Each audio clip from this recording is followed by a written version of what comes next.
It's Brown here at RB Inc. 79 Wingold, 416-787-4998. Just wanted to guide you through a couple things today, and today we're going to be building a bike. So first of all, to build a bike, you're going to need a bike to build. Typically comes pretty packaged up.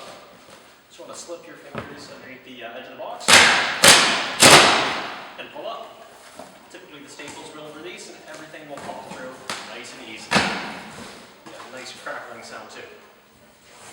Alright. For quite a few bikes, the easiest thing to do at this point is to pull out the seat post, grease up your seat tube, make sure that's all fitted up, and then just pull it out. For this bike, the seat post is a little bit buried away in it, so I'm going to be pulling it out first. So let's get our little box of parts and supplies here. Set that down over to the side. And let's get this new awesome bike out of here. And here we are. As you can see, bikes and boxes do come with a lot of packaging on them. So this is where you're going to want to break out your handy-dandy slide cutters and start snipping away. So first of all, just going to come back down here, and I'm going to get my seat post.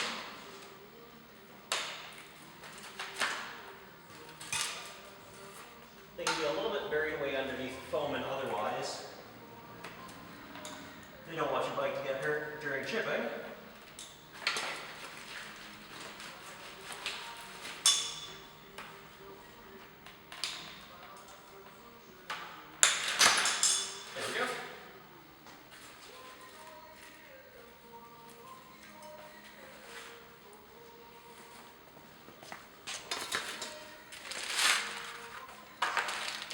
Set our cardboard to the side, recycle that.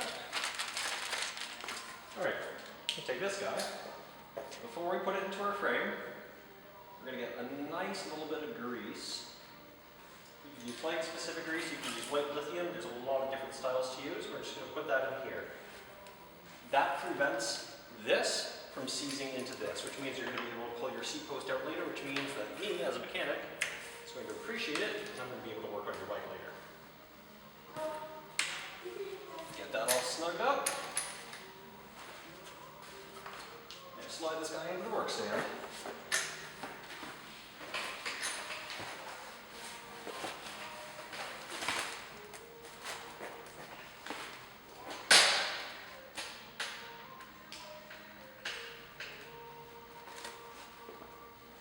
Alright. Now we get our side cutters again and start freeing up this bike.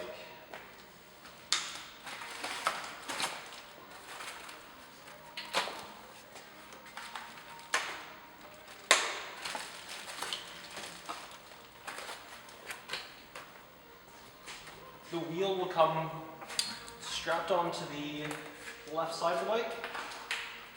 Just get those zip ties off of there. Now, keep in mind, the crank is holding onto the wheel right now. It's threaded through this post, so don't just start yanking at it. Pull it forward nice and smoothly, and it should just slide right off.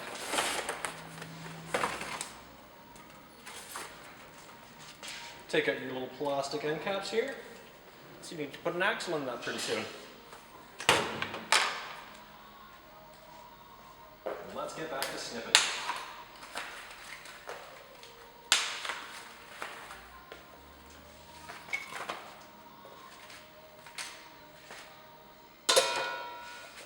Sometimes it's kind of good to keep some of these leftover parts, especially those axle ends. Just in case you ever go on a vacation, you want to put the bike back in a box, you want to take it with you. It's very good to conserve that sort of stuff as it is reusable.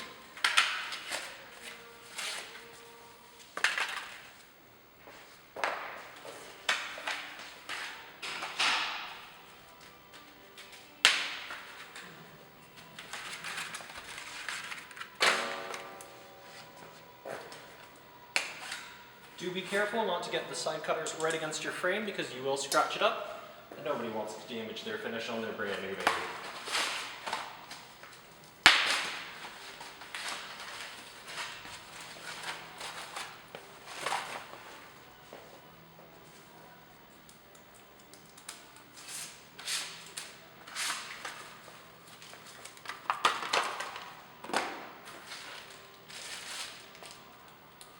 Depending on the bike, you might also have some plastic wrap around some of the parts, such as the handlebar. Just give that a good snip. You should be able to rip it off without too much hassle.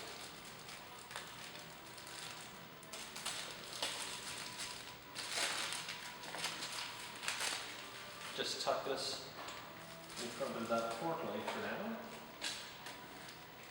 I'll check those cables in just a second to make sure they're all in the right place. Get rid of my seat here. We'll build up a commuter so we got a nice big fat seat for us.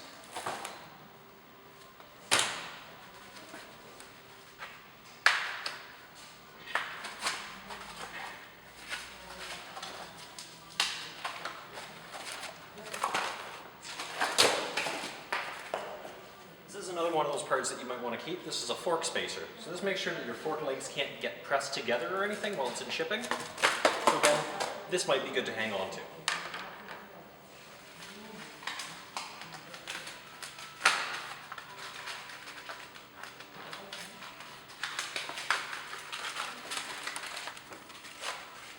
Alright, there's about 1,001 different ways to build up a bike. Everybody's got a little bit of a different preference.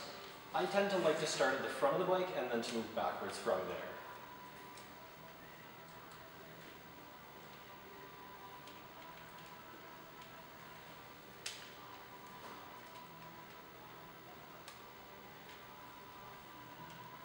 Oh goodness.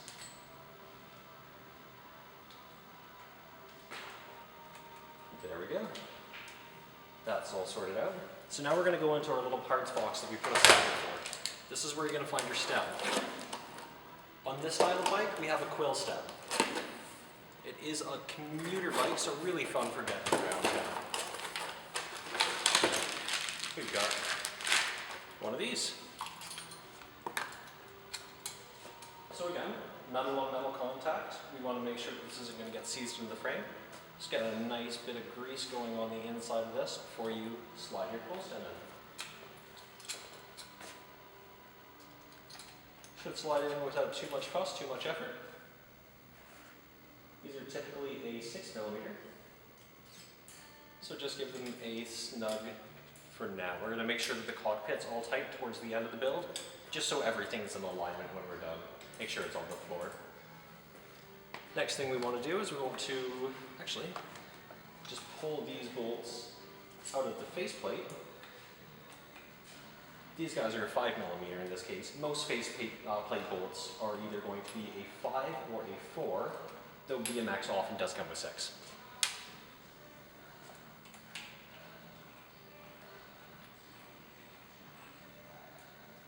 Awesome.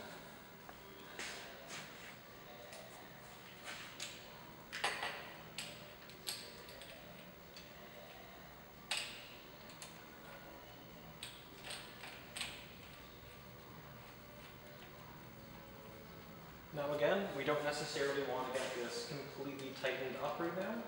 Just get it nice and snug so it's not going to move around by any means. When this bike's on the floor, we've just finished building it up. We're going to make sure the bar and everything's in the proper alignment. Everything's sitting nice and comfortable. But for now, you just want to make sure that it's not going to twist around when you're trying out the brakes and you're trying out the shifters. Alright.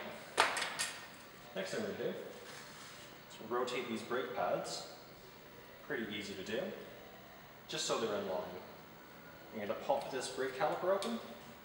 We're going to go back to our box of parts over here and pull out our quick release lever. Now, you want the lever on the left side of the bike. So make sure you know which way the wheel's going to be rotating. Slide that in on there. And got a couple threads on that bolt. Tuck that in nice and snug. I typically use my knee just to make sure that it's pressed up against both sides of the dropout. Otherwise it may not sit flush in there and you'll have a little bit of misalignment on your brake. Nobody wants that on their brand new bike. Nice and snug. Can't do this brake up again. Oh no, we can't because it's too tight. So that means we're going to move our pads down a little bit so they're out of the way. because right now they're touching the tire, not the rim.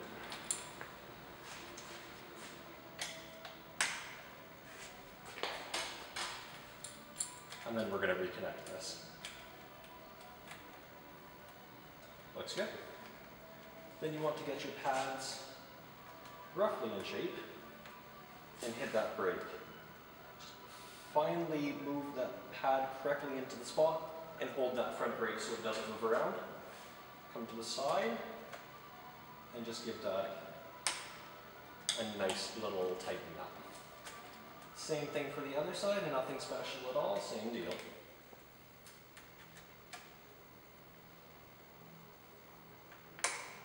And that's good. So, you'll notice the one brake seems to be moving a lot more. We have a little bit of a misaligned caliper here. So you're going to take our Phillips or our screwdriver, and we've got two little screws just at the bottom of these calipers. These set your tension. So this one on the left side is pulling too hard. So I want to take a little bit of the spring tension out of that so it'll sit a little bit closer to the center. That's a lot better, but it's not perfect quite yet. It's going to take a little bit more tension off. Now I prefer to take tension off rather than put tension on because it makes your brake feel a little bit lighter up at the lever. Lighter brake just always feels better to me. So that looks like a good working brake. Give it a spin, make sure that there's no rub going on there. We're all aligned, brakes are correctly in place, that's good. Then we want to get the cable cutters. Give these guys a snip, get that cable out of there. Then we want to find our NARPs. Bikes do come with some, we tend to use a little bit nicer looking ones from Jaguar. Slide that on there, and you use the back side of your cable cutters, and you're just going to press that in place to make sure it's not going anywhere. And that'll keep your cable from fraying. Right, so that's pretty good looking up here. Just going to put a little bit of air in the tire. I'm going to put this guy up to 55 psi because it's pretty good for the style of routing.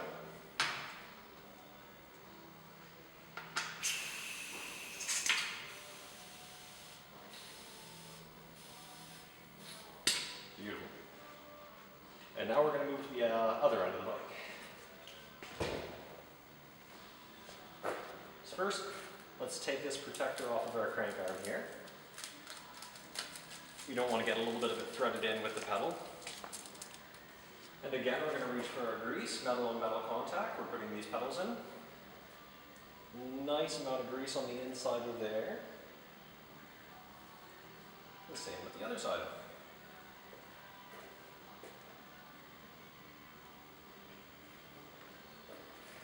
And that should be good. Let's reach back into our box.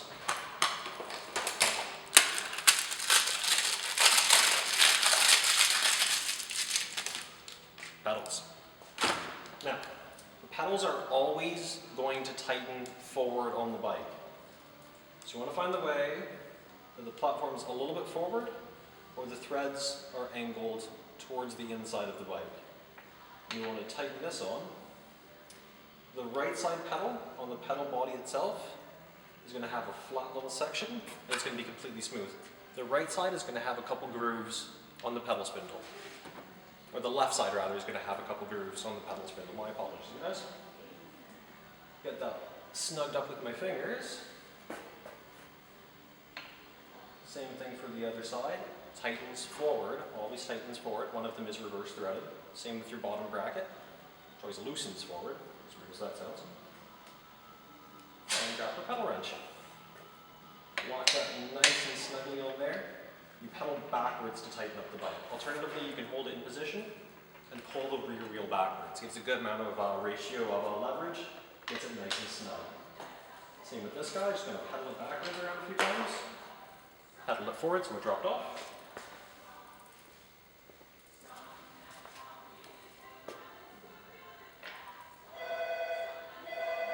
Let's see if we can do that correctly this time around. We'll pedal that guy backwards. Snug up. Again, grab that back wheel and just make sure it's nice and tight and snug on there. Alright. Give our back wheel a throw.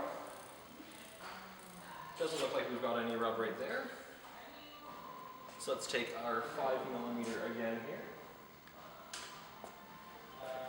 Just release one of these brakes. You don't need to release both in this case. Grab that back brake, just make sure it's nice and snug in place, all correct. And then you want to give that bolt a nice little tighten. Not too tight because then you're going to start twisting the paddle. And same deal on the other side.